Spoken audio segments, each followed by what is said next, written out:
Hi, ఎలా ఉన్నారు? మా పిల్లలు స్కూల్ నుంచి వచ్చిన వెంటనే పానీపూరి తినాలనిపిస్తే ఇలా వెంటనే పానీపూరి ప్రిపేర్ చేసేస్తానండి. పానీపూరి అంటే ఎవరికి ఇష్టం ఉండదు చెప్పండి? అలాగని రోడ్ సైడ్ దొరికే పానీపూరిని ఎక్కువగా తినలేము.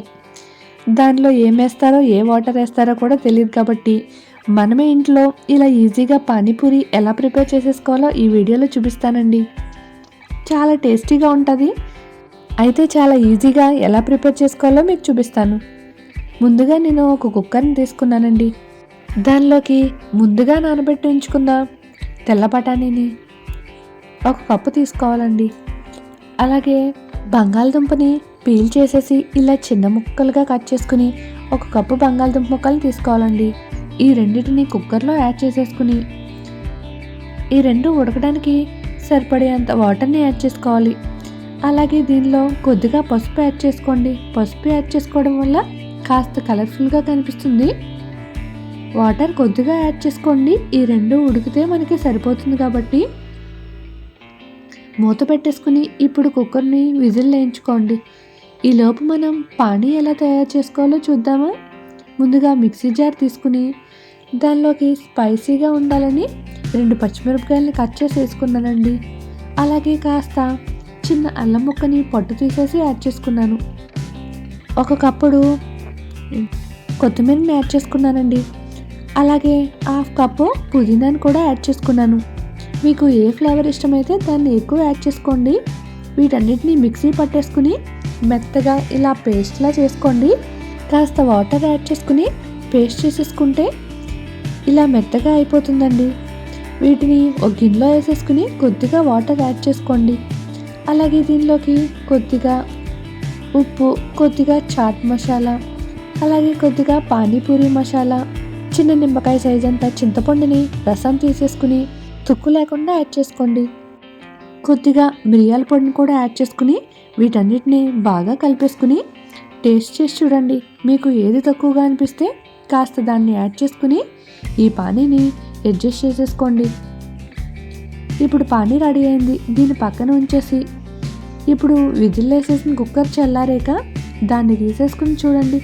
దీనిలో ఉన్న బఠానీ మెత్తగా ఉడికిపోయింది కదా. అలాగే బంగాళదుంపలు కూడా ఉడికిపోయి దీన్ని కాస్త కచ్చాబిచ్చాక మ్యాష్ చేసేసుకోండి. నేనైతే మిక్సీ జార్లో వేసేసుకుని ఇలా పేస్ట్లా ఆడేసుకున్నాను.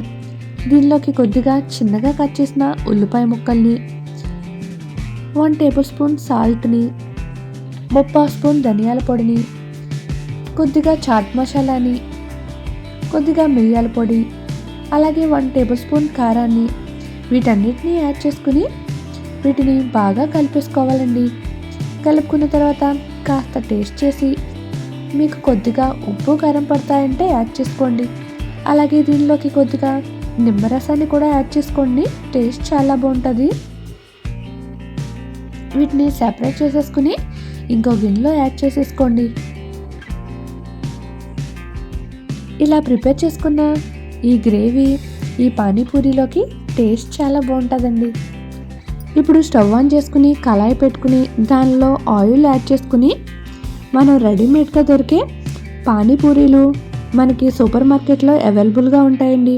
ఆ ప్యాకెట్ని తీసుకుని నేను వీటిని ఫ్రై చేసేస్తున్నానండి. ఆయిల్ హీట్ అయ్యాక కాస్త అటు ఇటు కలుపుతూ ఫ్రై చేసుకుంటే మనకి పూరీలు బాగా పొంగుతూ వస్తాయండి. రెడీమేడ్గా అమ్మే పూరీలు తెచ్చుకుని మనం ఇంట్లోనే పానీపూరిని చాలా ఈజీగా అండ్ చాలా హెల్తీగా ప్రిపేర్ చేసేసుకోవచ్చండి. ఈ పానీపూరి రెసిపీ అందరికీ చాలా ఇష్టం కదండి. మా ఇంట్లో అయితే చాలా ఎక్కువే తింటారండి పానీపూరి ఇలా ప్రిపేర్ చేస్తే. మొత్తం పూరీలన్నిటినీ ఇలా ఆయిల్ హీట్ అయ్యాక ఫ్రై చేసేసుకోండి. పూరీలన్నీ రెడీ అయినాయి. అలాగే పానీ, దానిలోకి చాట్ మసాలా కూడా రెడీ అయింది కదా. ఇప్పుడు మనం ఈ పానీపూరిని టేస్ట్ చేసేసి ఎలా వచ్చిందో చూద్దామా మరి.